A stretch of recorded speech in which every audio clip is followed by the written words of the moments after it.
Hello, it's your boy Mr. CV. I'm back with another special video, and I'm back on CV football.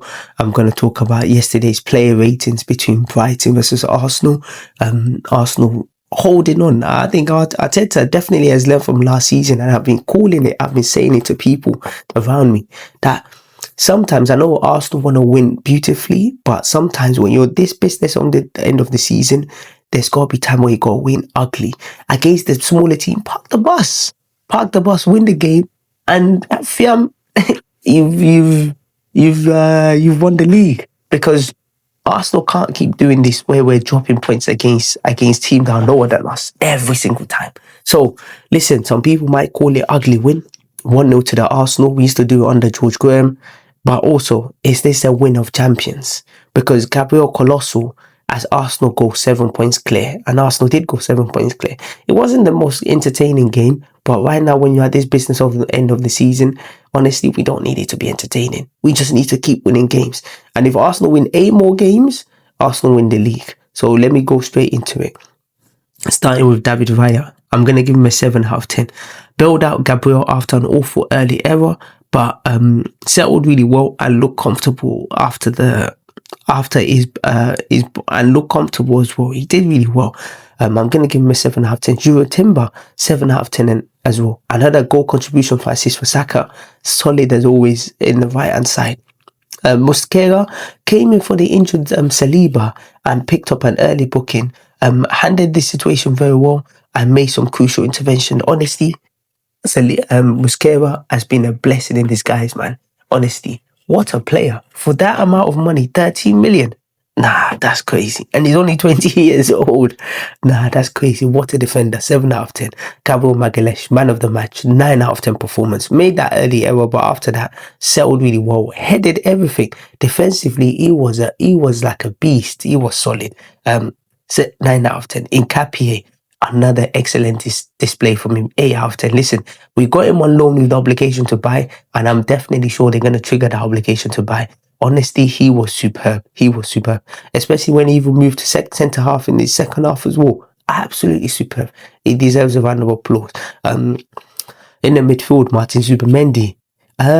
He looks like he needs a break, and I wouldn't be surprised. I wouldn't even see players like Norgard coming, because Zubimendi has really looked shaky in the last month or so, especially the games against Man United, also making a few mistakes as well. So I know he's a good player, so I'm not gonna be too harsh. I'm gonna give him a 6 out of 10, but he really needs to step up. Declan Rice, another game where honestly he made some individual errors. But he did put up a good performance as well, and we have to be a bit careful with him, because you can see that there's a lot of fatigue around him as well, which is not really helping him.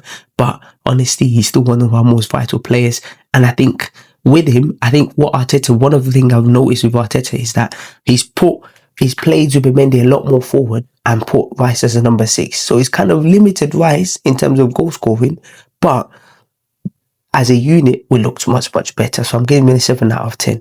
Eberechi Eze, 6 out of 10. Played one nice pass to release Saka, but really couldn't get on the ball to make things happen. And honestly, this is the thing about Eze. Eze is like a tap. When you turn it on, he's working perfectly. Once you turn it off, that's it. But honestly, at this business of the season, I'm not going to criticize too many players, because we need a collective and a team performance as well. So I'm going to give him a 6 out of 10.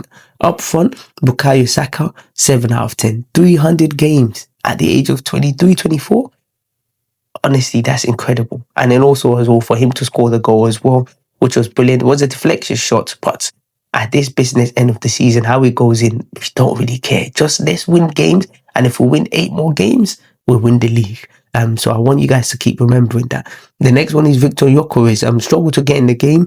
That was not played to his strengths, but still he had a very, very good hold of play. So I'm going to give him a 5 out of 10. And he was also subbed off for Kai Havertz as well. Gabriel, no real impact. Worked hard as always, but carried no dirt on the left.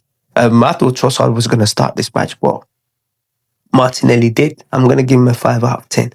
Kai Havertz gave Arsenal control on top. Really held up the ball really well, and this is what Arsenal needed as well. So 6 out of 10. Leandro Trossard was given a tough time by the Brighton fans, especially with the relationship that he had But he did okay. So I'm going to give him a 5 out of 10. Mikhailo Calafiori. His introduction allowed Arsenal to have more joy in midfield in a way. The way he was inverted into that midfield, it made sure that Arsenal were able to get more control. And I'm going to give him a 6 out of 10. Christian Norgard replays with Mendy in the last final 10 minutes. And I think definitely, hopefully, with this business end of the season, I hope he can get a bit more minutes under his belt as well. And then the last one is Mikel Arteta, 7 out of 10. He can't have a happy with his team first half performance. His changes after the break did lead to an improvement. But still, listen, I think the way Arteta is approaching the second part of the season, I think he's probably watched a few of my videos because I've said many times, Arsenal, when we're winning in these positions, there's a lot of time we've been in winning positions and end up drawing or losing. So when we're winning this position, let's win this league hook by crook so that when we go to next season, that confidence is there. We can now start to attack teams. But right now, when you've been chasing something for a very long time, when you're this close to doing it, make sure you get over the line. Once you get over the line, then we can start to regroup. Sometimes he who leaves the fight lives the fight. He who leaves the fight lives the fight the other day. So it's not always about every time attack. There are times where you need to re-strategize. You need to go back. You need to get over the line and then come back stronger. And I think that's what Arsenal are doing. So it's your boy, Mr. C. You have a fantastic day. And until next time, take care.